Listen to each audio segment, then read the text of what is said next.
Ustadz Dr. Nasrui, kita persilahkan ya waktu dan tempat kepada beliau. Apa dok?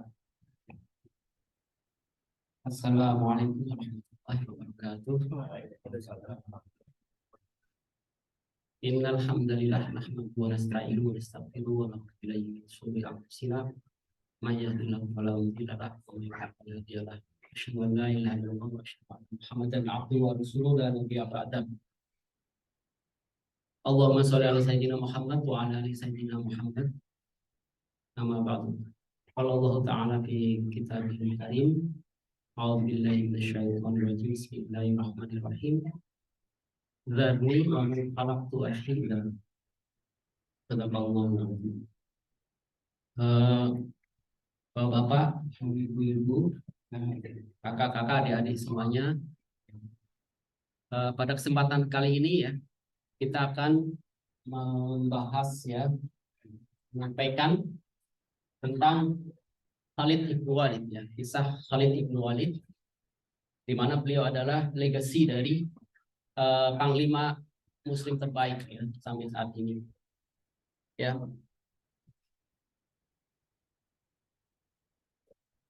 Nah, sebelumnya kita bergerak ya ke belakang sekali, yaitu pada tahun 53 sebelum Masehi, di mana terjadi pertempuran pertama Republik Romawi ya, pada saat itu belum Empire Republik Romawi, dan Partian atau apa namanya yang kemudian menjadi Sasanid ya, yang di Iran. Jadi lokasinya itu ada di Timur Tengah ya. Nah, itu pertempurannya disebut pertempuran Karhae ya, pada tahun 53 sebelum Masehi ya. Nah, jadi di sini aktornya yaitu pasukan Romawi yang dipimpin oleh Marcus Licinius Crassus ya. Jadi ini bukan kaisarnya tapi di senatnya ya. Jadi mereka diam-diam membentuk aliansi 3 orang, yaitu Caesar, kemudian Crassus, dan kemudian Pompei. Nah, di sini mereka mengalami kebangkrutan ya. Jadi mengalami kebangkrutan sehingga 3 orang ini masing-masing sepakat, saya menguasai daerah ini, saya menguasai daerah itu, dan pada saat itu Crassus itu dia menguasai Syria ya.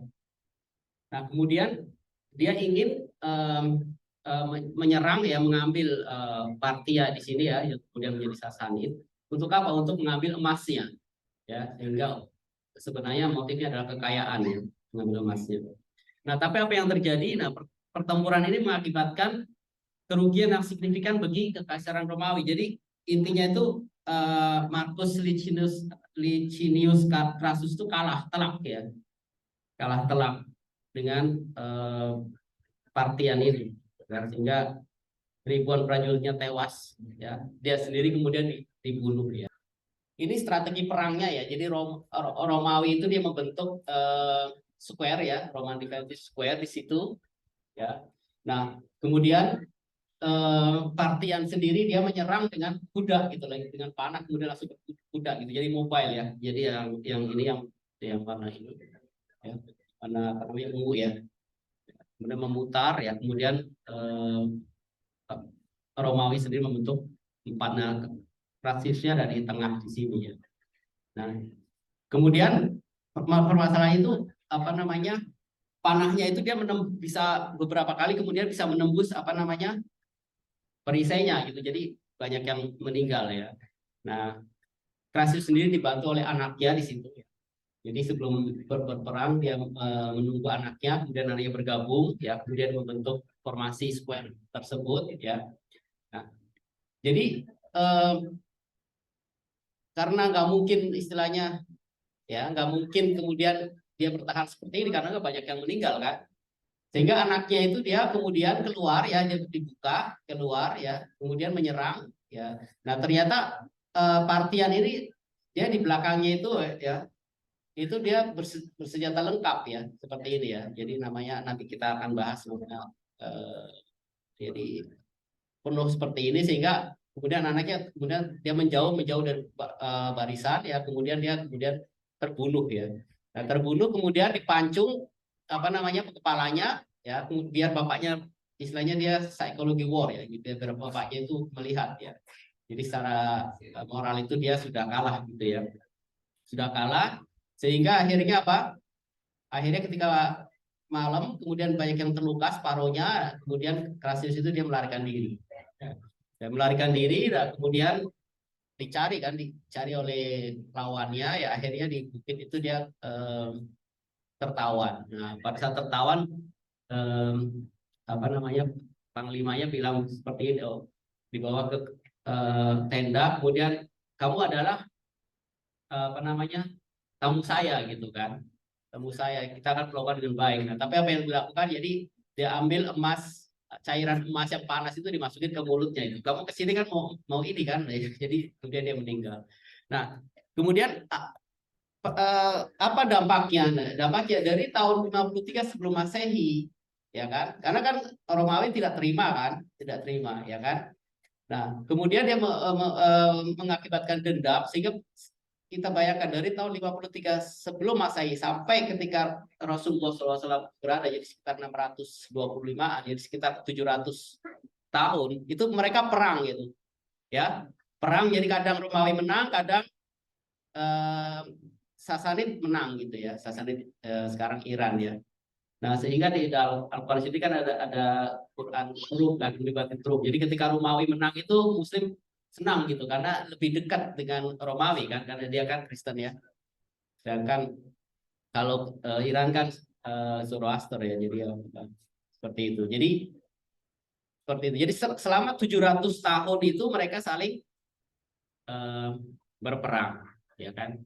Pada saat kemudian Rasulullah SAW diutus, ya kan, kemudian terjadi beberapa peperangan yang termasuk dengan penaklukan Mekah. Nah, kemudian saya akan membahas Al-Walid ibnu Mughirah. Ya. Siapa Al-Walid ibnu Mughirah? Beliau itu adalah bapaknya Khalid ibnu Walid, ya, dari Bani Maksum, ya, jadi Bani Maksum. Jadi Khalid ibnu Walid itu adalah tokoh terpandang, ya, Quraisy, pimpinan Bani Maksum. Ya. Al-Walid itu adalah orang yang terkaya, gitu ya, orang yang terkaya. Kemudian Bani Maksum itu adalah ahli perang gitu ya. Jadi oleh karena itu Khalid bin Walid itu dididik dari kecil itu ya dia bermain kuda, kemudian apa namanya memanah, kemudian tombak dan segala macam pedang gitu kan, ya kan. Nah kemudian dia juga ahli puisi ya Al-Walid bin Mughirah itu ya. Kemudian dermawan, dermawan. Jadi dia disebut julukan sebagai Al-Wahidah ya. Al-Wahidah. Kenapa disebut Al-Wahidah? Karena Mekah ya, apa namanya? Ka'bah itu kan penutupnya namanya apa? Kiswah. Jadi kiswah itu kan diganti ya, diganti. Nah, jadi tahun ini misalkan yang ganti itu suku-suku Arab ya, dia iuran gitu, iuran, ya kan, iuran, kemudian diganti kiswahnya. Nah, tahun berikutnya itu hanya Al-Walid ibnu Mughirah, ya kan? Tahun berikutnya lagi iuran lagi. Jadi dia sendirian gitu. Jadi kiswah itu apa namanya ditanggung sendirian oleh Al-Walid ibnu Mughirah ya. Nah, kemudian ketika musim haji juga mereka membagikan makanan. Nah, Al-Walid ibnu Mughirah juga dia menyembelih apa namanya kambing dan segala macam untuk para tamu selama 40 hari gitu ya. Jadi dia terkenal dengan dermawan, ya kan? Jadi dalam surat Al-Mudaththir tadi kan disebutkan ya, yang pertama gitu kan. Ya, jadi dzarni wa man khalaqtu wahida, ya kan? Dzarni wa man khalaqtu wahida. Jadi kalau terjemahan itu biarkan aku bertindak terhadap orang yang aku telah menciptakannya sendirian. Nah, di situ wahida, wahida sendiri bisa diartikan sebagai Al-Walid ibnu Mughirah karena apa? Dia mendapat julukan Al-Wahida. Nah, kita buka bersama-sama di sini apa namanya? Tafsir surat Al-Mudaththir ya terkait dengan Al-Walid ibnu Mughirah ya. Ya. Jadi Al-Walid ibnu Mughirah ya kan? Al-Walid ibnu Mughirah itu beliau senang mendengarkan Al-Qur'an gitu ya. Senang mendengarkan Al-Qur'an. Ya. Nah, Jadi Al-Walid bin Mughirah datang menemui Nabi SAW, kemudian Rasulullah membacakan Al-Quran kepadanya. Ya. Sepertinya Al-Quran itu melembutkannya, ya, membuatnya tertarik.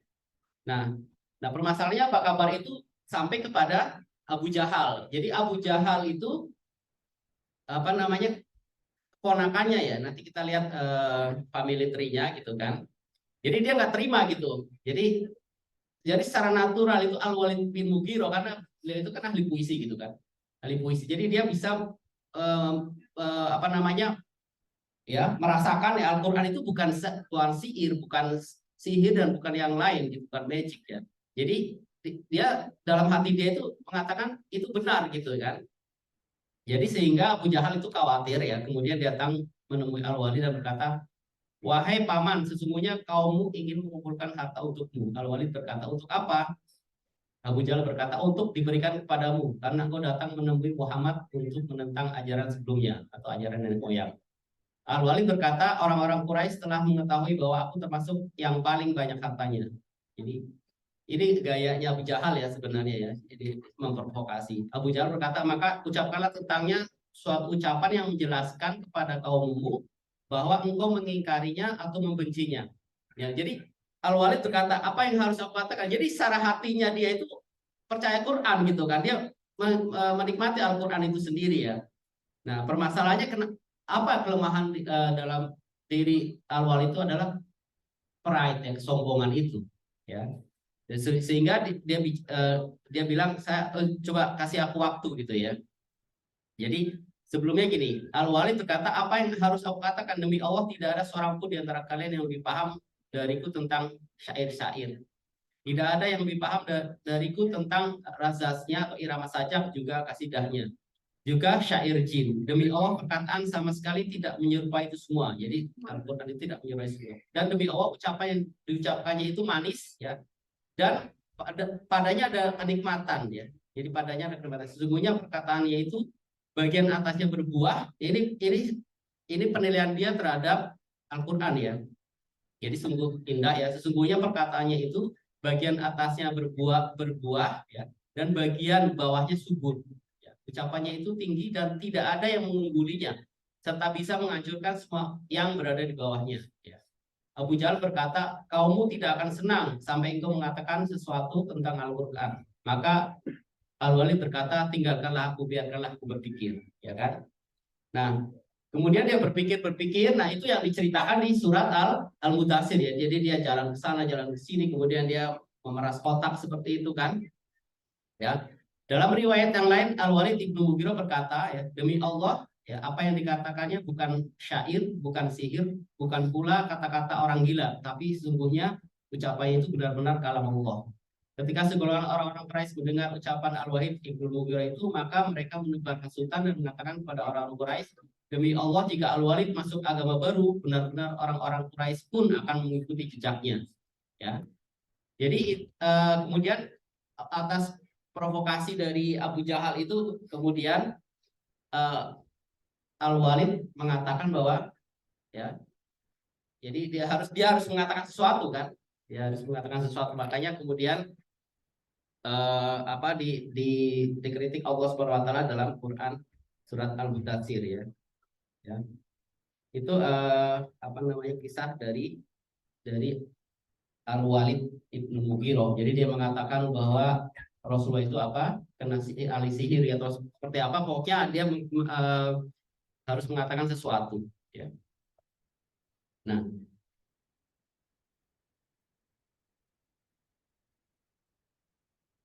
kemudian di surat yang lain ya, Az-Zukhruf ya kan. Nah, jadi Khalid ibnu Walid tadi orang terkaya gitu kan. Nah, dia mempunyai kebun di Mekah dan Taif ya, di mana kebun di Taif itu dia tidak pernah kering ya, selalu ada buahnya ya. Nah, dia itu tadi kan apa namanya, tidak terima ya. Kenapa? Jadi antara Bani Maksum ya dengan Bani Hasim itu dia saingan kan. Kalau yang Bani Hasim memberikan makanan orang haji, dia memberikan makanan. Dia melakukan apa, dia melakukan apa. Nah, permasalahannya ketika Bani Hasim ada Nabi, ya, dia tidak bisa mengunggulinya kan. Dan dia sendiri merasa orang yang terpandang gitu di Quraisy, sehingga dia mengatakan, kenapa nggak aku yang jadi Nabi gitu kan. ya kan? Atau kenapa enggak dari tokoh dari Taif ya? Sehingga dalam surat Az-Zukhruf ayat 31 itu a'udzubillahi minasyaitonirrajim wa qalu laula nuzila hadzal qur'anu ala rajulin minal qaryataini azim. Dan mereka berkata, mengapa Al-Quran itu tidak diturunkan kepada orang-orang besar dari salah satu dua negeri, yaitu Mekah dan Taif ini. Nah, itu perkataan dari siapa? Al-Walid bin Mughirah. Sehingga Allah menjawab dalam ayat berikutnya, apakah mereka yang membagi-bagi rahmat Tuhan? Kamilah yang menentukan penghidupan mereka dalam kehidupan dunia, dan kami telah meninggikan sebagian mereka atas sebagian yang lain beberapa derajat, agar sebagian mereka dapat memanfaatkan sebagian yang lain, dan rahmat Tuhan itu lebih baik dari apa yang mereka kumpulkan. Ini dari surat Az-Zukhruf. Kemudian Quran surat yang lain adalah Abasa gitu ya, Abasa wa Tawalla. Jadi Rasulullah itu menginginkan Al-Walid untuk masuk Islam. Kemudian datang sahabat yang buta kan, jadi seperti dihiraukan, sehingga Allah menegur Rasulullah SAW di surat Abasa wa Tawalla. Jadi kisah dari Al-Walid bin Mughirah. Ya. Nah, kenapa Khalid ibn Walid tidak masuk Islam ya? Karena bapaknya, karena dia Rasulullah itu menentang bapaknya gitu. Istilahnya ada kompetisi dengan bapaknya gitu kan.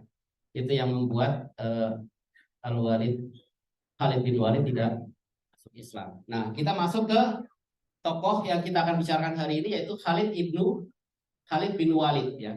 Jadi ayah Khalid yang tadi sudah diceritakan adalah Al-Walid ibnu Mughirah, adalah pemimpin Banu Makhzum ya, salah satu dari 3 tribe yang terkenal ya di Bani Quraisy, yaitu Bani Hashim, di mana Rasulullah ada di situ ya, Abdul Muthalib ya pemimpinnya, kemudian Banu Makhzum ya, Banu Makhzum di mana Al-Walid bin Mughirah, dan Banu Abdi Syam di mana di situ ada Abu Sofyan ya, Bani Abu Sofyan.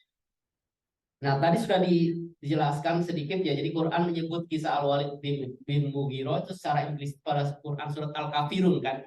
Nah, Al-Kafirun itu mereka menawarkan Rasulullah menyembah agama mereka, kemudian mereka juga menyembah gantian gitu agama Islam gitu kan. Itu kan ditolak seperti dalam Quran surat Al-Kafirun ya. Jadi bagimu agamaku gitu ya.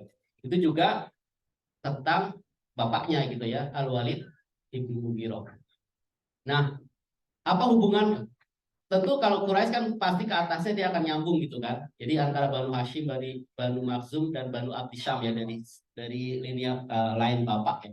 Nah, kalau dari lain ibu ya, dari garis ibu ya, jadi Khalid itu merupakan ponakan Rasulullah SAW. Kenapa? Karena bibinya ya dari pihak ibu yang bernama Maimunah binti Haris adalah istri Rasulullah, itu umur ini ya.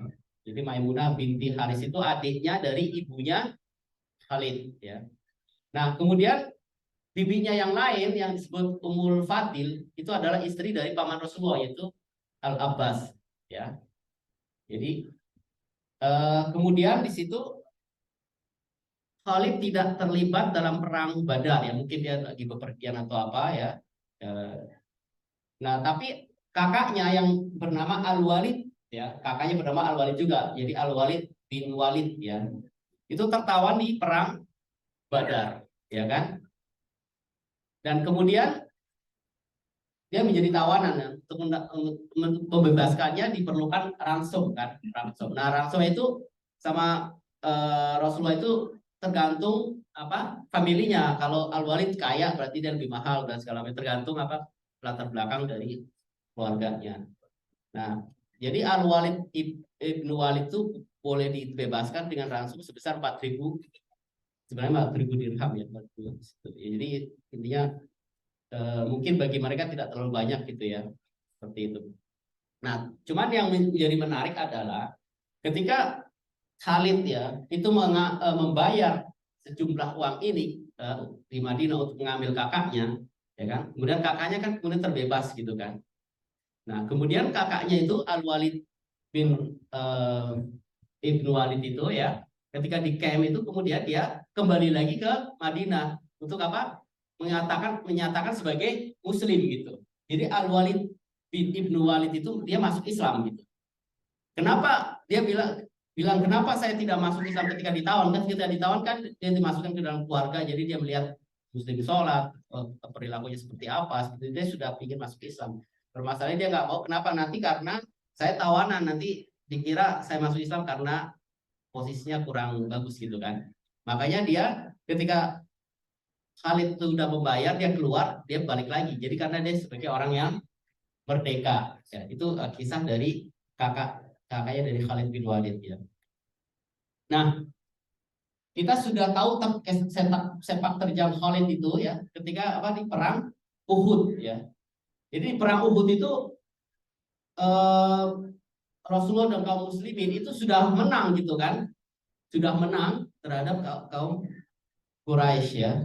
Pimpinan Abu Sofyan ya, karena Abu Jahal sudah meninggal di perang Badar kan. Nah, permasalahannya ketika ada ghanimah ya, jadi pemanah-pemanah yang ditaruh di bukit itu dia turun gitu. Padahal Rasulullah menyuruh mereka nggak boleh eh, pindah dari tempatnya gitu kan. Nah, kemudian Khalid melihat peluang seperti itu, kemudian dia berbalik ya, saya berbalik ke arah bukit. Jadi dia menyerang dari belakang. Jadi Khalid itu mempunyai apa pasukan berkuda yang cepat gitu ya. Jadi kavaleri gitu ya. Ya, nah itu yang kemudian membalik keadaan gitu ya. Jadi banyak apa namanya pemanah yang kemudian dibunuh, kemudian Khalid sendiri mau membunuh Rasulullah SAW ya. Kita lihat kisahnya kan banyak apa namanya sahabat yang kemudian menjadi perisai hidup gitu kan Rasulullah SAW. Tapi Rasulullah SAW juga terluka. Gitu. Jadi itu jadi Khalid sebagai pahlawan tapi dari bagian Quraisy ya, dari pihak Quraisy. Nah kemudian Khalid juga terlibat dalam perang Khandaq ya, perang Parit ya, perang Parit. Dan tugasnya juga untuk membunuh Rasulullah SAW gitu kan.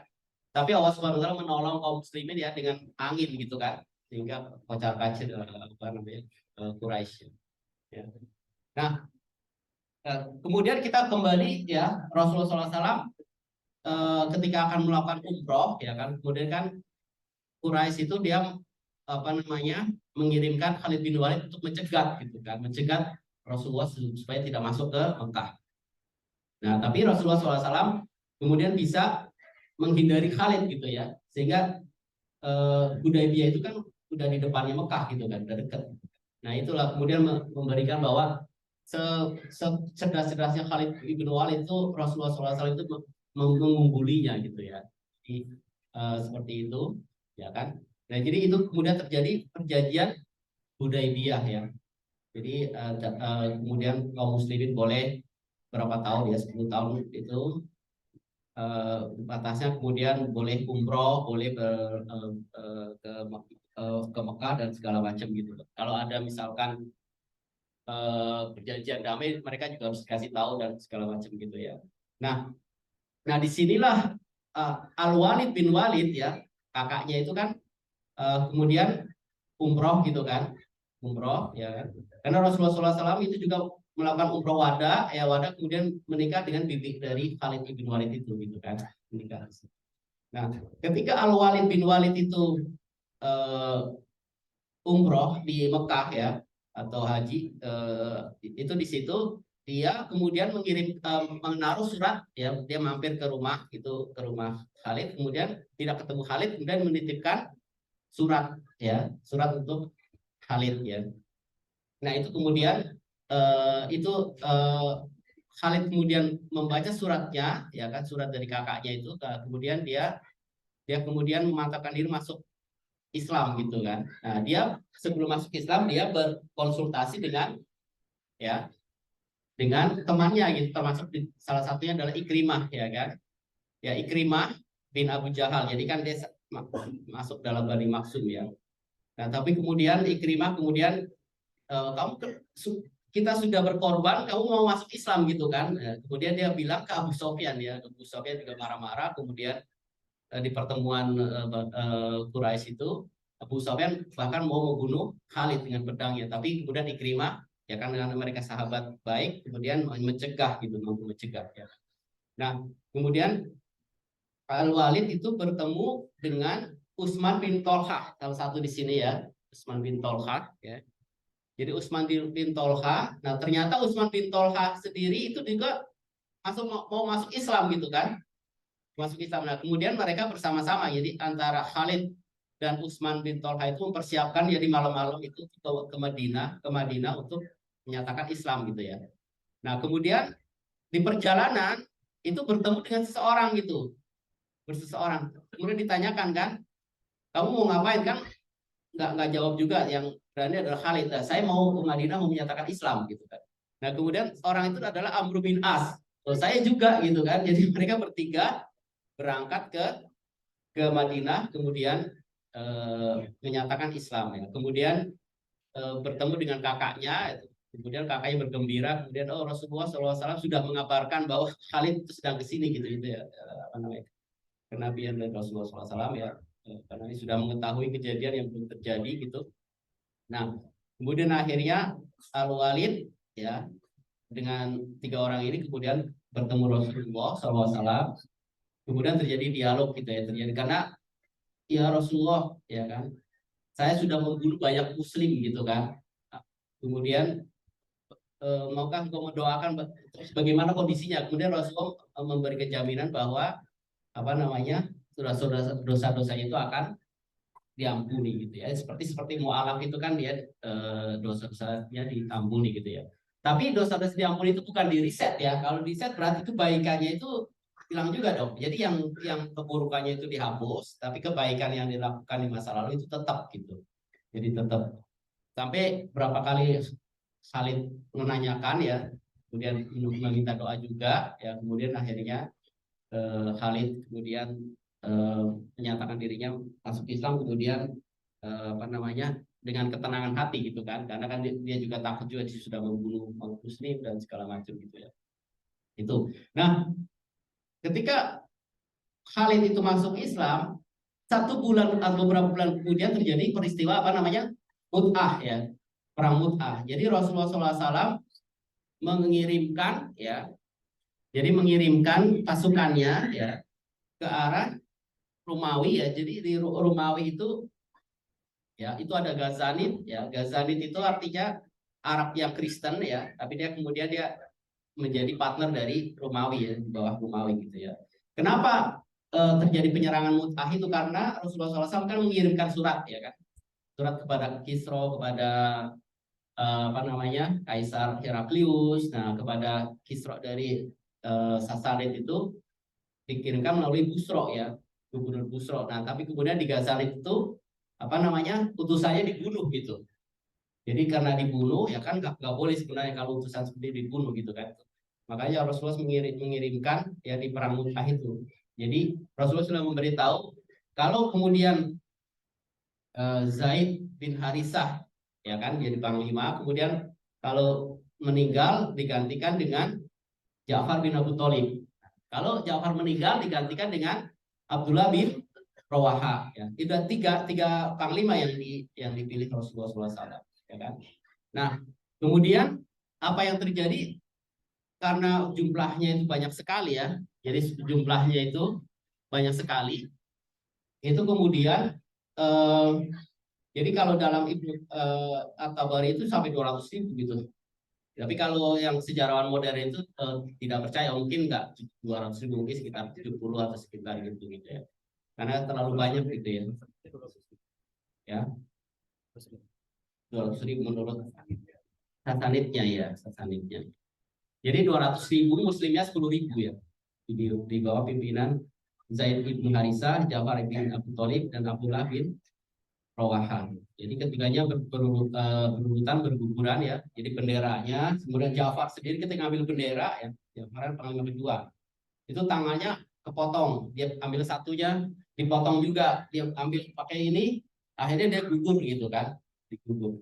Nah, kemudian ada sahabat Rasulullah SAW ahli Badar yang disebut Sabit bin Arqam. Itu mengambil bendera, kemudian dia lihat-lihat itu, kemudian dia lihat Khalid, diserahkan Khalid. Nah, Khalid tadinya tidak kan kamu ahli Badar gitu kan, saya baru masuk Islam beberapa bulan gitu kan. Dia nggak mau. Tapi kemudian beberapa sahabat melakukan musyawarah, mereka sepakat gitu, akhirnya Khalid baru mau dia ngambil benderanya. Nah, kita bayangkan ya, kalau ini pokoknya di Sasanid itu tuh lebih banyak dibanding Muslim gitu pokoknya seperti itu. Entah itu 200.000 atau 70.000, pokoknya dia jauh lebih banyak. Jadi secara perhitungan itu nggak mungkin menang gitu kan. Udah banyak yang meninggal, panglima udah 3 yang meninggal. Jadi Khalid strateginya gimana gitu untuk menyelamatkan yang tersisa gitu. Jadi dia pecah apa namanya pasukannya, dia keluar gitu kan, keluar. Nah jadi dia ngambil benderanya itu banyak gitu kan. Kemudian pasukan yang ada di situ itu di diganti, misalnya sebelah kanan ya, sebelah kiri itu gantian gitu. Kenapa? Kan mereka perangnya berapa hari gitu kan. Kan sudah wajahnya udah kenal kan. Makanya dia harus diganti seperti itu, seperti orang baru gitu. Jadi seperti itu. Nah, kemudian yang di luar sana itu jadi dia kepul-kepulin debunya gitu kan, sama bawa benderanya, sama bawa drumnya gitu kan. Jadi seolah-olah apa namanya? Ada bantuan dari banyak gitu bantuan. Jadi tiba-tiba benderanya kesini lagi, tiba-tiba beberapa lama lagi ada lagi di situ. Padahal orangnya itu aja muter gitu kan. Seperti itu. Jadi eh, jadi Sasan itu akhirnya nggak berani nyerang gitu kan. Karena kalau dia nyerang nanti ke trap gitu kan, ke trap. Jadi akhirnya Khalid itu tujuan Khalid kenapa? Tujuan Khalid itu agar dia retreat ya, mundur, tapi nggak dikejar sama pasukan musuh gitu kan. Soalnya kalau di retreat kemudian dikejar kan bunuh juga gitu kan. Jadi karena pasukan Sasanid itu dia apa namanya? Bukan Sasanid ya, Romawi ya, sorry. Ghazanid, Ghazanid itu apa namanya? Bagian dari Romawi ya. Jadi pasukan Romawi dia kemudian takut ngejar ya sehingga apa namanya? Zaid itu bisa menyelamatkan eh, kaum muslimin yang tersisa gitu ya. Nah, oleh karena itu pada saat itu ya dia disebut ya sebagai apa namanya pedang Allah gitu kan ya. Jadi di sini Rasulullah SAW bersabda ya akhadar rayatu zaitun fausiba summa akhada Ja'faru fausibu ya summa akhada ibnu Rawaha fausibu wa ainahu tadriban hatta akhadar rayata saifun min suyuf fillahi hatta fatahallahu alaihim ya. Jadi eh, apa namanya Zaid ambil bendera kemudian dia eh, Syahid ya, Ja'far kemudian mengambil bendera kemudian dia Syahid, kemudian Ibnu Rawaham mengambil bendera kemudian dia Syahid.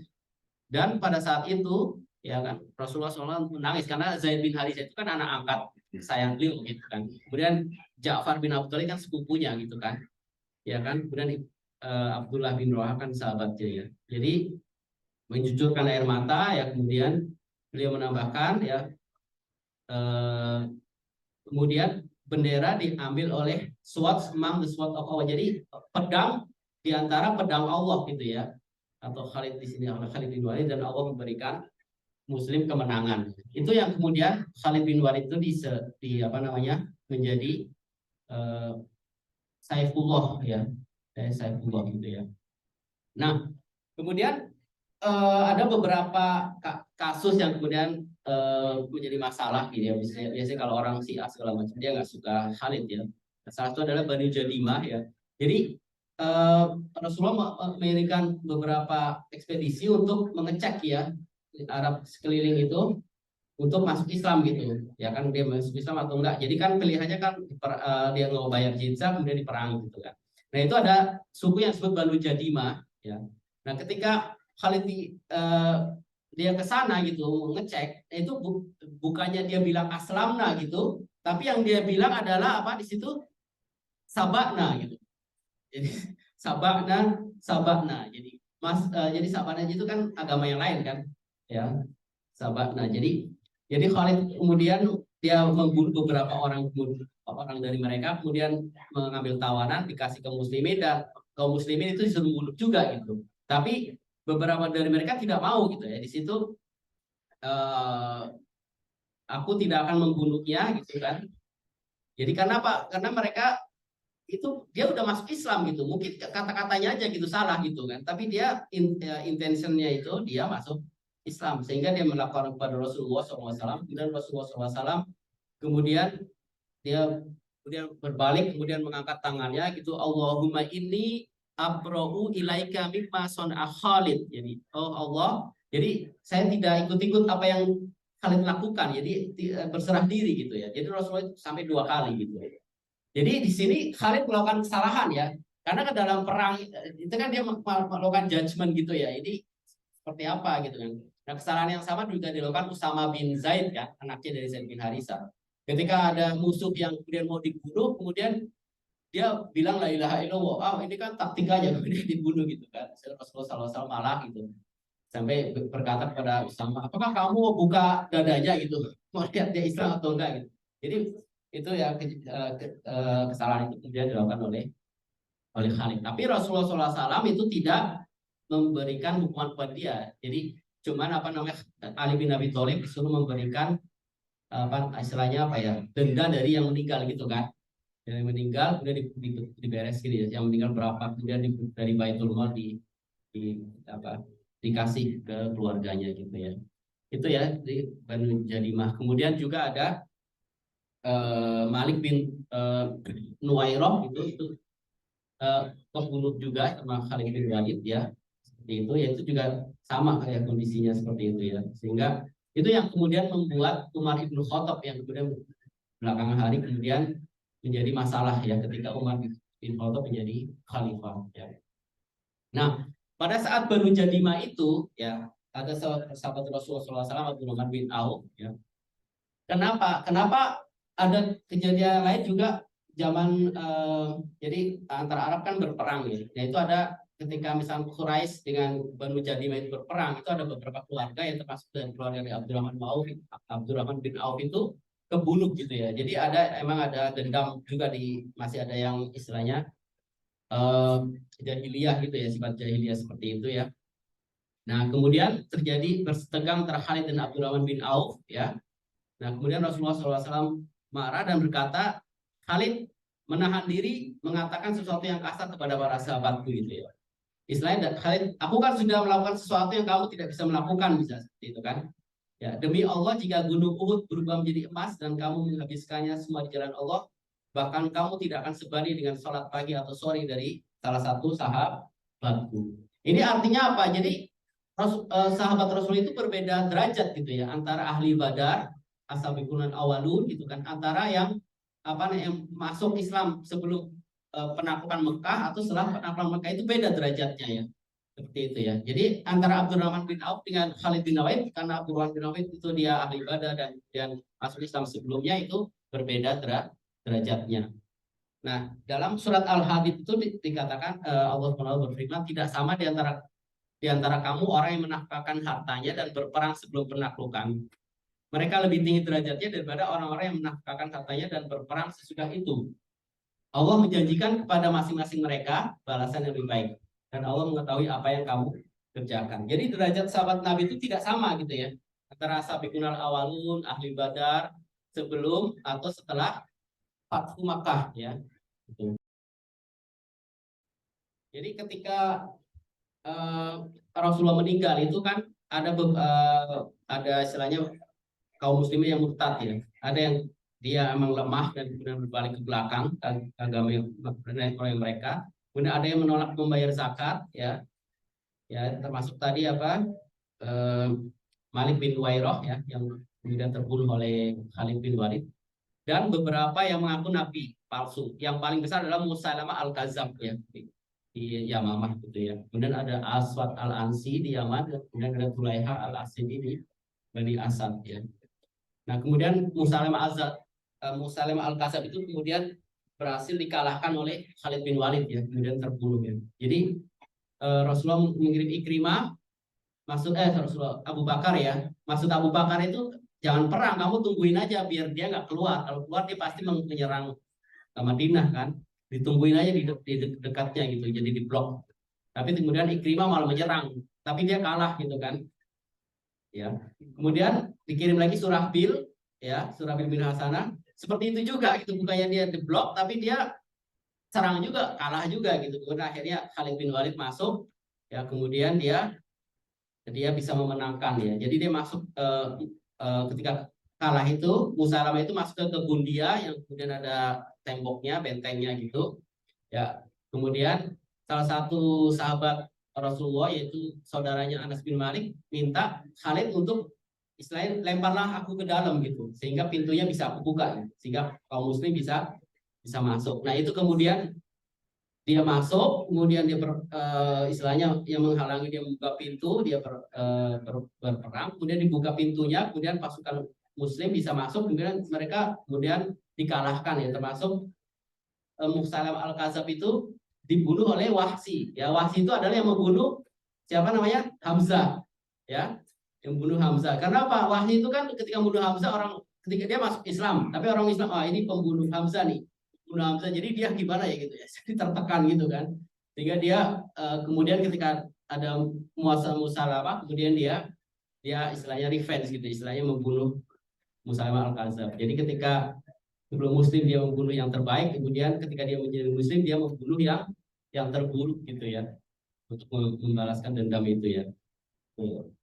Nah kemudian ada perang Yarmuk ya. Jadi perang Yarmuk itu Khalid bin Walid itu sudah dipecat oleh Umar ibn Khattab. Jadi Abu Bakar 2 tahun kemudian meninggal, digantikan Umar ibn Khattab. Nah kemudian pertama kali Umar ibn Khattab melakukan adalah dia kemudian melakukan reformasi militer ya. Salah satunya adalah mendemot ya, mempecat Khalid ya dari panglima perang, kemudian diberikan ke Abu Ubaidah bin Jarrah ya.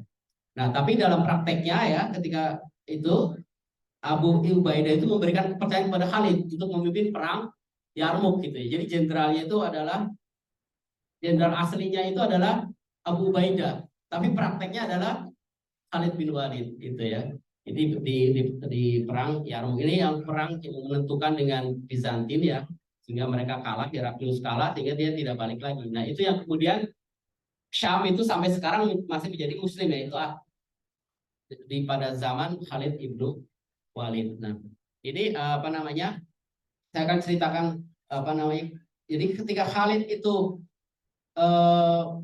selesai perang Yamamah ya, perang Riddah ya, banyak yang murtadin gitu ya, dia selesai. Umar ibnu Khattab itu kemudian menyuruh untuk menaklukkan Irak ya, Sasanid ya.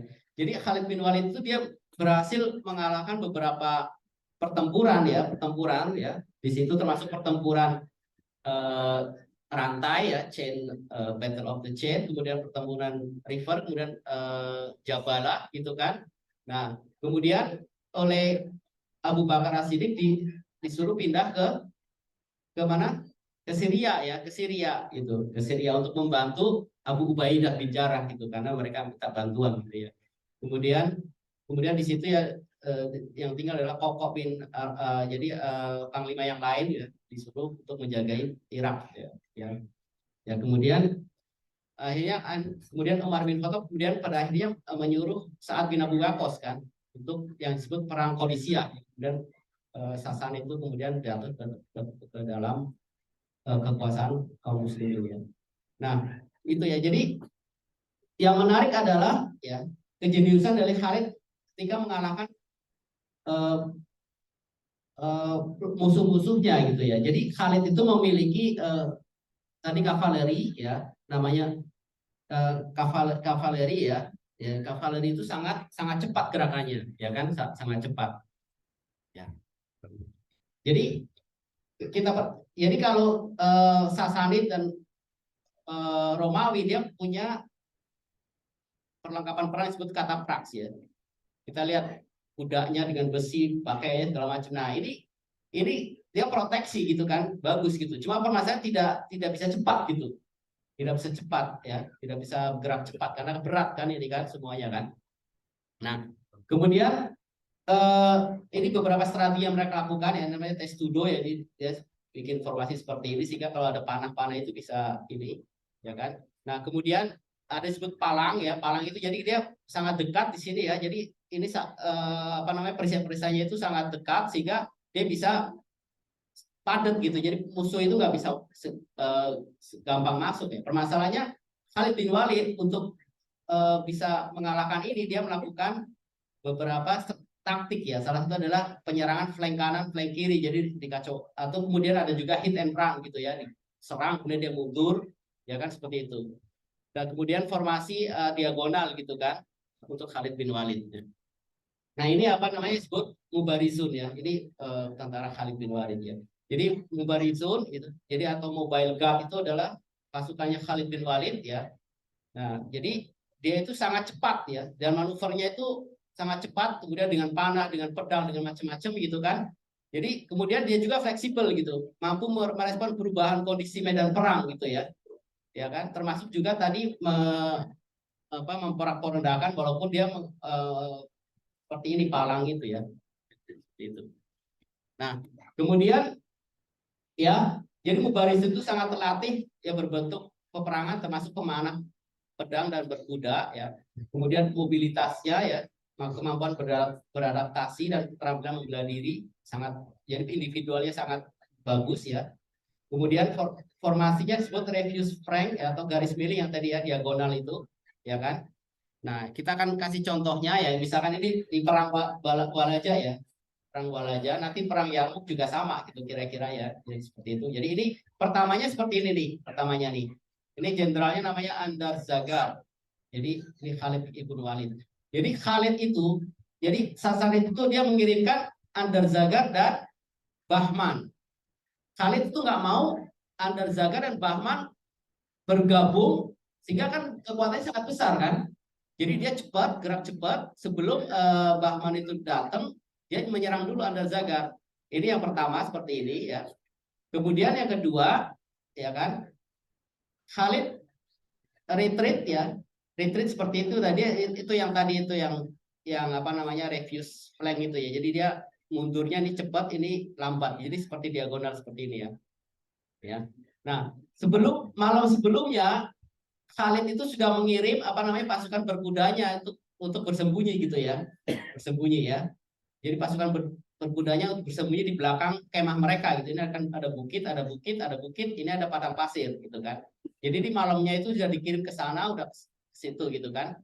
Jadi tapi Khalid itu berarti kan ini kan ada 10.000 nih, ya. Ini ada 15.000 nih, 15.000 ada 30.000. Jadi yang 4.000 itu pasukan berkuda, 2.000, 2.000. Jadi sisanya adalah 11.000. Mereka adalah 30.000. Ya, 30.000. Jadi ini kan jauh sekali ya. Jadi Khalid itu dia akan mundur, tapi pada saat yang tepat gitu ya. Nggak boleh kecepatan, nggak boleh kelamaan. Kalau kelamaan dia udah hancur duluan dengan pasukan Khalid kan.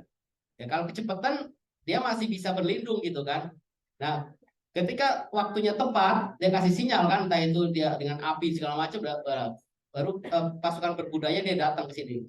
Nah, coba kita perhatikan. Jadi dikepung ini kan, ini 30.000 melawan 15.000 dikepung. Nah, kemudian banyak yang terbunuh, ya kan? Nah, Andar Zagar itu dia berhasil escape gitu, melarikan diri, tapi dia melarikan diri ke tempat yang salah gitu, ke tempat apa? Padang pasir, sehingga dia kekurangan makanan dan meninggal di situ gitu. Ya, ini kan gunung di padang pasir. Jadi dia larinya ke sana gitu. Itu salah satu dari strategi dari Khalid ibn Walid. Nah, kita udah mau selesai ya, insya Allah ya.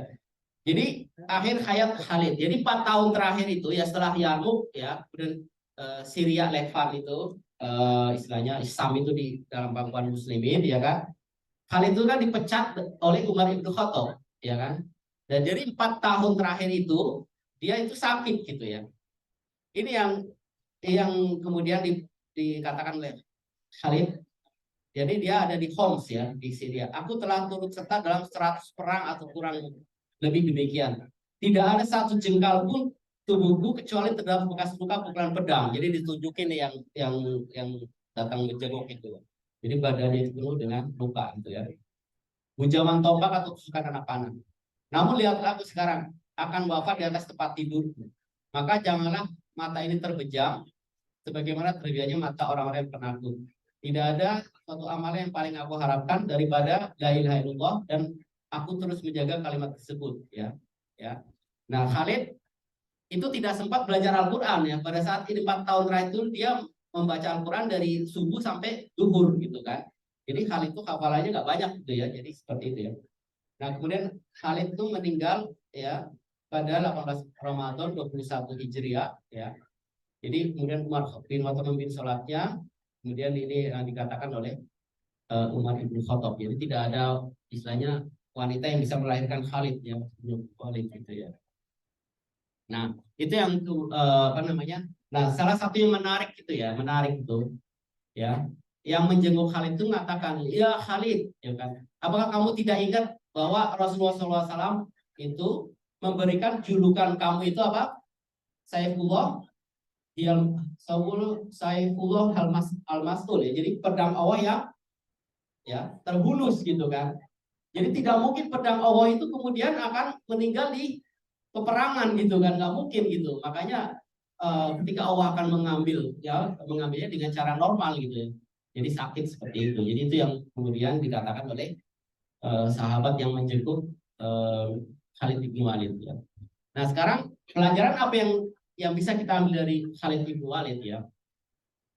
Jadi apa yang kita lakukan ya, kita mungkin melakukan dosa besar atau apa di masa yang lalu itu kita harus fokus kepada masa depan, ya kan? Kita lihat Khalid bin Walid kita mungkin nggak kita melebihi dari Khalid bin Walid, kan dia mau membunuh Rasulullah SAW gitu kan, ya kan? Tapi kemudian Allah memberikan dia kelebihan, ya kan? Keimanan, masuk Islam, ya kan? Kemudian menjadi panglima terbaik yang sampai saat ini itu Muslim itu tidak punya panglima terbaik dari Khalid bin Walid gitu kan. Ya seperti itu. Jadi kita juga jadi kita bisa mengambil pelajaran ya, apapun dosa yang kita lakukan di masa lalu dan segala macam ya, kita harus optimis gitu. Kita harus melakukan terbaik di masa yang akan datang gitu kan. Seperti apa yang dilakukan oleh Khalid bin Walid. Khalid bin Walid kan legasi gitu ya, legasi panglima terbaik ya di kaum muslimin gitu ya. Itu.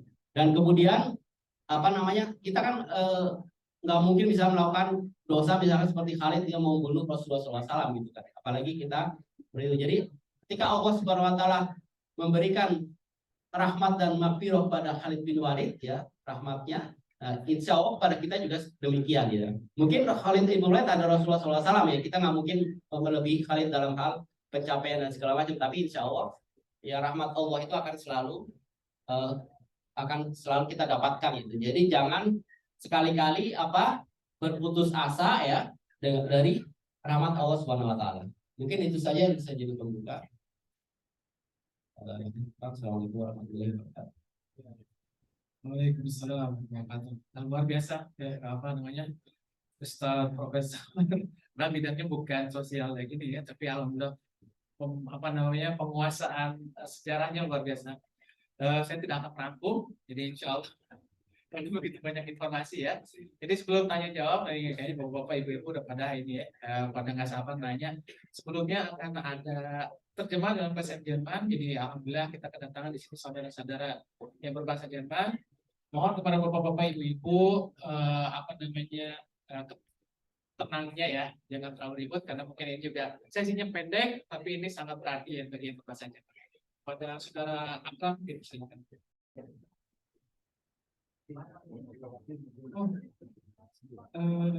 Mengenai terjadi satu pertanyaannya banyak, satu aja mungkin saya mau dijelaskan bahwa ketika haji itu kalau nggak salah ada tahun di Syam. Oh ya. Dan Umar bin Khattab memerintahkan pada masa untuk tidak masuk situ dan juga keluar.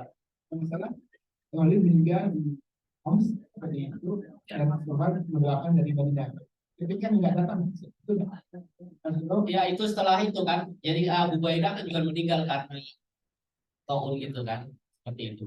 Jadi Khalid bin Walid anak-anaknya itu meninggal di depan dia gitu. Jadi Khalid bin Walid itu sampai sekarang itu tidak ada, dia anaknya banyak, tapi ketika pandemi itu ya meninggal gitu ya semuanya gitu. Di depan dia ada beberapa, kemudian sampai sekarang tidak ada yang mengakui istilahnya saya keturunan dari Khalid gitu ya. Jadi ini seperti itu.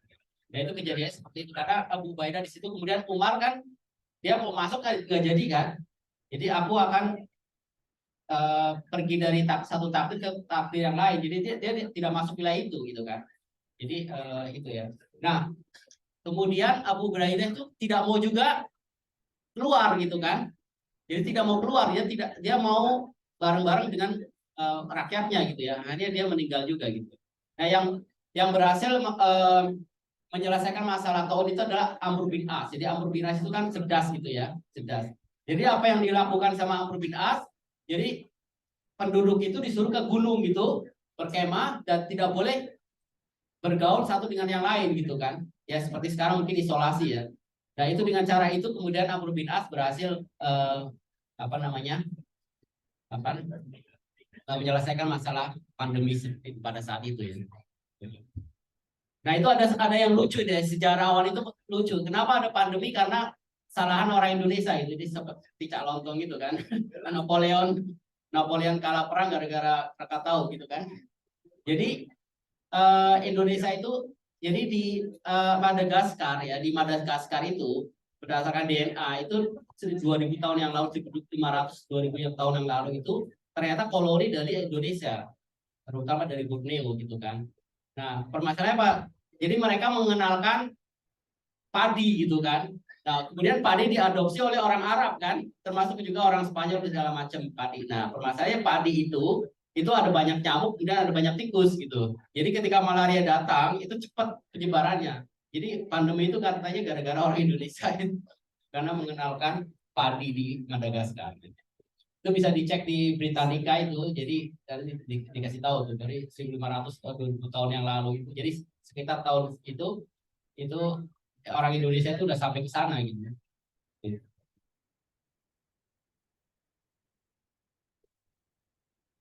Mau bertanya? Pengumuman, oh iya pengumuman. Ternyata ada pengumuman dulu sebentar ya. Silakan Bapak Ketua Panitia. Tadi ada mau nanya ya sebelah sana. Sebentar ya, ini ada pengumuman dulu. Waalaikumsalam. Assalamualaikum warahmatullahi wabarakatuh. Bapak-bapak, ibu-ibu, izinkan saya minta waktu sebentar untuk pengumuman zakat fitrah. Bisa mulai dikumpulkan kepada Bapak Doni untuk yang ikhwannya, dan kepada Fitri untuk akhwat. Besarannya 10 euro. 10 euro. Bisa mulai diserahkan atau diberikan mulai dari sekarang. Kemudian pengumuman kedua, untuk menjaga ketertiban nanti ketika makan setelah sholat. Nanti yang dipersilakan urutannya pertama adalah anak-anak, kemudian bapak-bapak ibu-ibu yang senior ya, yang muda-muda harap ya menunggu sebentar di belakang. Oke. Terima kasih. Ternyata pendek juga. Kita masih ada kesempatan untuk 1-2 pertanyaan lagi. Tadi Ibu kalau saya ada 1-2 ya. Oh ada di situ. Oh ada. Salam nih guys.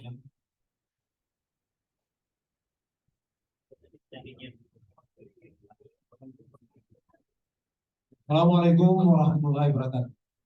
Waalaikumsalam warahmatullahi wabarakatuh. Tadi saya melihat di situ ada tertulis perang Mut'ah.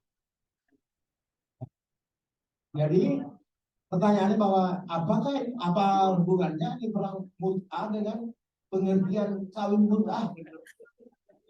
Wah, jadi sedikit apa penjelasan.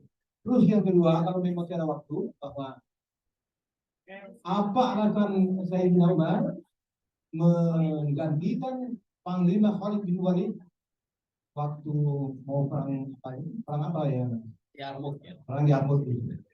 Apa alasan beliau sehingga mengganti apa namanya itu Khalid bin Walid itu?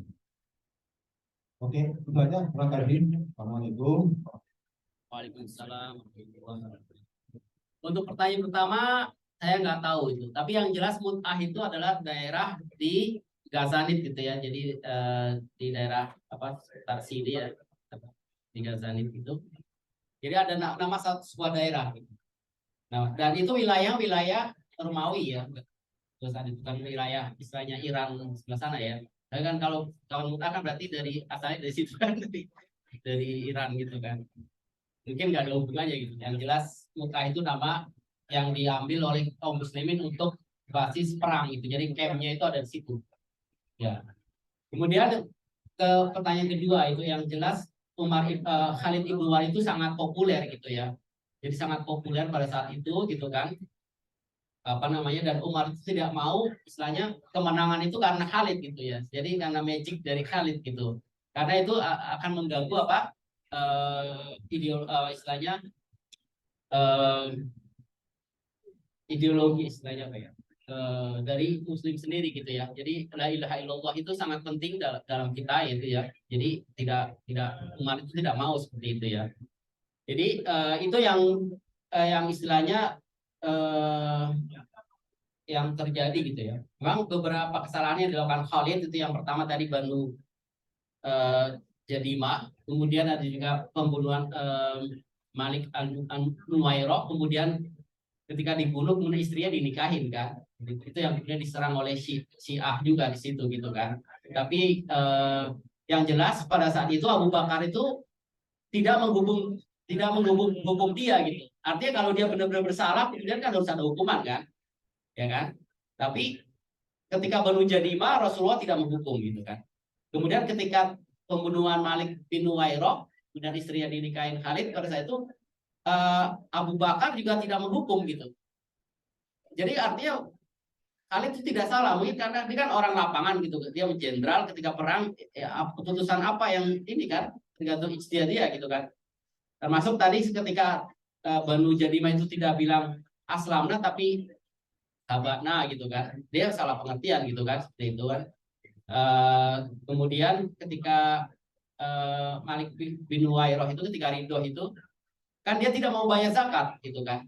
Jadi apa yang terjadi pada saat itu kaum muslimin itu ngecek kan, kalau dia dengar suara azan atau apa, oh dia masih sholat, oh dia masih muslim gitu kan. Nah pada saat itu tidak muazzinnya itu tidak datang atau seperti apa itu, ada satu sahabat bilang ada, yang lain tidak, jadi nggak jelas gitu kan. Dan yang jelas mereka tidak bayar zakat gitu, tidak bayar zakat. Nah kalau misalkan Abu Bakar sendiri tentunya kalau tidak bayar zakat kan dia akan perangi juga gitu kan. Jadi memang yang faktanya itu pada saat itu Abu Bakar tidak menghukum Khalid bin Walid. Artinya kalau dia salah pasti dihukum gitu kan. Tapi yang jelas apa namanya, denda atau apa istilahnya untuk yang meninggal itu diselesaikan gitu kan. Seperti ketika Banu Jadimah juga gitu. Gitu. Jadi mungkin alasan yang tepat itu Umar itu tidak mau istilahnya kaum muslimin itu apa namanya terganggu akidahnya gitu ya, istilahnya kemenangan itu. Nah, ternyata benar itu, walaupun panglimanya orang lain itu tetap kemenangan tetap ada di muslim ya, termasuk Amr bin As ketika menaklukkan Egypt ya, Mesir ya kan. Dan kemudian apa namanya ketika perang Qadisiyah juga seperti itu. Memang Khalid itu apa taktiknya, jeniusnya itu tidak ada yang menandingi gitu ya, Khalid bin Walid. Mungkin itu yang bisa saya. أشهد أن لا إله أستغفر الله نسألك جنة ونعوذ بك من النار أشهد أن لا إله إلا الله أستغفر الله نسألك الجنة ونعوذ بك من النار أشهد أن لا إله إلا الله أستغفر الله نسألك الجنة ونعوذ بك من النار اللهم إنك عفو كريم تحب العفو فاعف عنا اللهم إنك عفو كريم تحب العفو فاعف عنا اللهم إنك عفو كريم تحب العفو فاعف عنا يا كريم